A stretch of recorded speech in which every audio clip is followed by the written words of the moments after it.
Hi, this is Mr. West, Rossett's Most Stylish. Today I'm going to be talking to you about the 3 R's and what they look like in my history lessons. Right, let's have a look.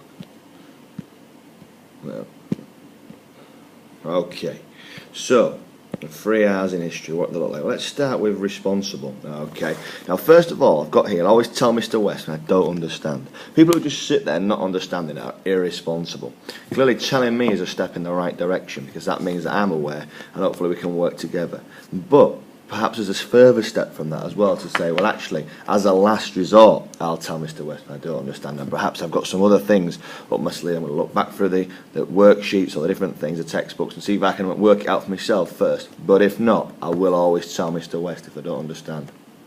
Get a lot of students who come to see me. Okay, they're not bored like this guy, but they basically come to the lesson and go, oh, I couldn't do my homework, sir. I'm like, well, what have you done about it? Nothing.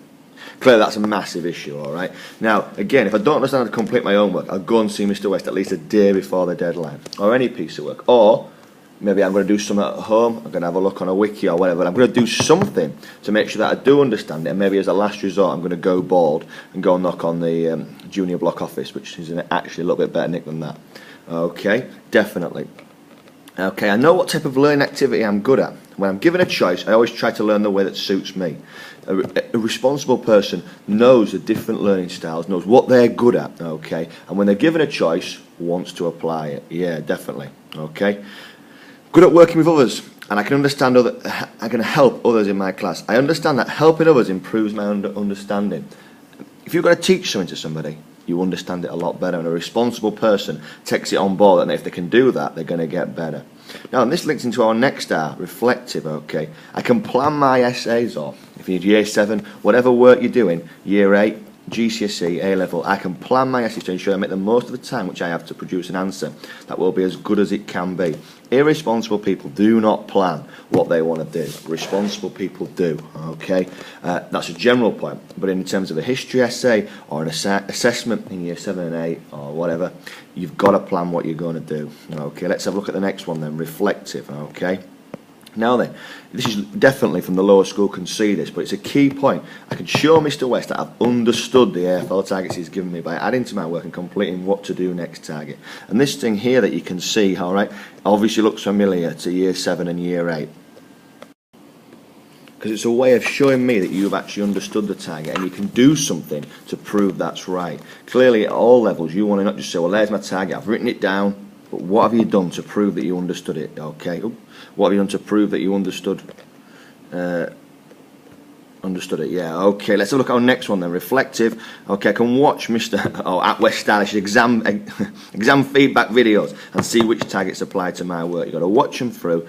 You know when you've done well. You know when you've struggled, and that's when you can use your own kind of ability to be reflective to see what does where you can do well and where you can further improve, alright? And this is vitally important at all levels, alright? I'm good at applying targets from my previous essays or assignments or assessments in new pieces of work. I love to hear students saying to me, oh, my last piece of work, sir, you said this, well, shall I do that here? I'm like, absolutely loving it, okay? It's not about me just giving you a load of targets and you just going, oh, brilliant, I've written them down, and then just forgetting about them. That's irresponsible.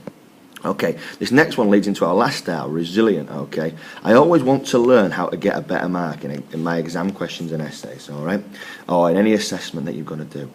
People who are reflective and resilient want to learn how to get a better mark. Don't matter how well they've done, they want to learn how to get a better mark. In a way, when you've done well, that's quite easy, isn't it? Alright? But it's actually the best characteristics, the most resilient people are when they've struggled. Instead of just going, oh, I was rubbish. They've really listened and come up with a lot of targets, okay? I've seen lots of examples over the years of people who've done really poorly in a piece of work, but then have done loads of targets and worked really hard on that. And I know full well, going forward, they're going to be a much better student. Right, let's have a look at our last R, resilient. Okay. I am not afraid to go out of my comfort zone and try and learn in a new way. And I really try when a learning approach is shown to me that I have struggled with in the past. Alright, there's the VAK. We all know what kind of learning style we are. But if you get a chance, as often hopefully you do in history, to do something creative and different, the most resilient students take that on board and think, well, in the past maybe I've struggled with this, but I'm going to have another crack at it. Just because it's not my preferred learning style, I'm not going to give up. Okay? And I never say I don't know, because I know that all opinions are valid in history. Okay, obviously if you just make something up and you've got no evidence to back it up, then that's an issue.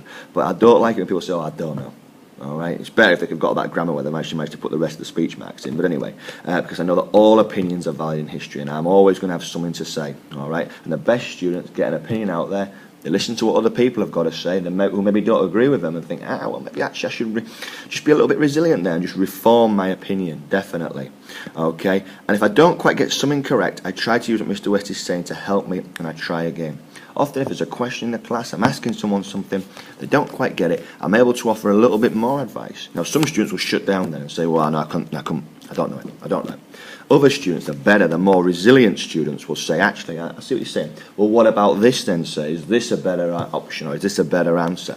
And it's that resilience to say, well, actually, I'm getting this wrong, but I've got that strength of character to say that I'm going to keep going and keep trying, okay? So have a little bit of a think about the 3 R's in history, okay? Which ones of the things have I said are you, like, good at? And you're thinking to yourself, yeah, I do that, I know, that's me. And which ones perhaps are you struggling? Can you make a list? Maybe 2 each side. Champion.